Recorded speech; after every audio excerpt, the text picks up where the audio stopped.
नवरात्रि का पावन अवसर हमें माँ दुर्गा के 9 स्वरूपों की महिमा का स्मरण कराता है।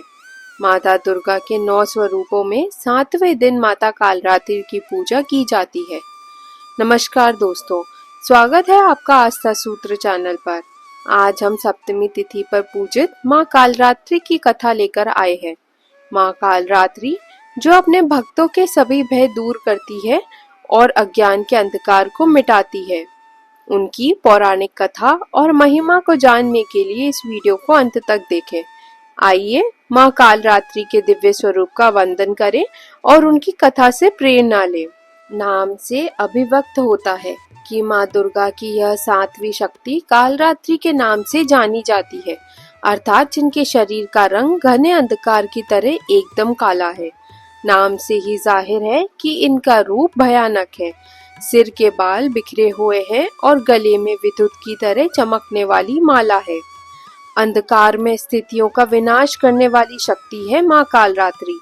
काल से भी रक्षा करने वाली है ये शक्ति। इस देवी के 3 नेत्र हैं। ये तीनों ही नेत्र ब्रह्मांड के समान गोल हैं। इनकी सांसों से अग्नि निकलती रहती है। ये गर्दभ की सवारी करती है। ऊपर उठे हुए दाहिने हाथ की वर मुद्रा भक्तों को वर देती है।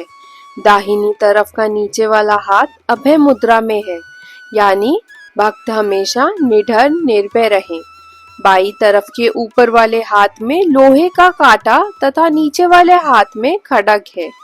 इनका रूप भले ही भयंकर हो, लेकिन ये सदैव शुभ फल देने वाली माँ है, इसलिए ये शुंभकारी कहलाती है। अर्थात इनसे भक्तों को किसी भी प्रकार से भयभीत या आतंकित होने की कतई आवश्यकता नहीं है।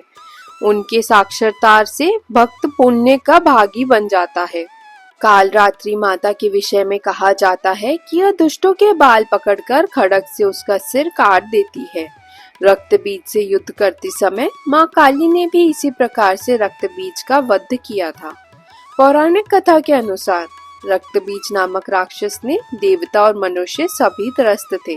रक्तबीज राक्षस की विशेषता यह थी कि जैसे ही उसके रक्त की बूंद धरती पर गिरती तो उसके जैसा एक और राक्षस पैदा हो जाता था। इस राक्षस से परेशान होकर समस्या का हल जानने सभी देवता भगवान शिव के पास पहुँचे। भगवान शिव को पता था कि इसका वध अंत में देवी पार्वती ही करेंगी। भगवान शिव ने माता से अनुरोध किया।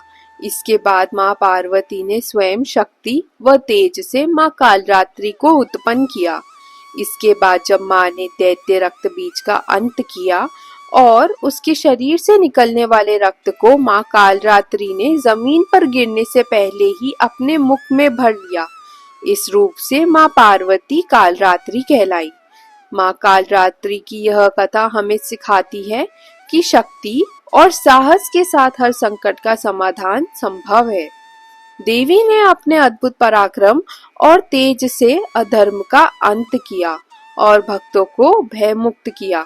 नवरात्रि में माँ कालरात्रि की उपासना से न केवल शत्रु बाधाओं का नाश होता है, बल्कि जीवन में सकारात्मक ऊर्जा का संचार भी होता है। आप सभी माँ कालरात्रि की कृपा प्राप्त करें और उनके आशीर्वाद से अपने जीवन को शुभता और शक्ति से भरे। जय माता दी।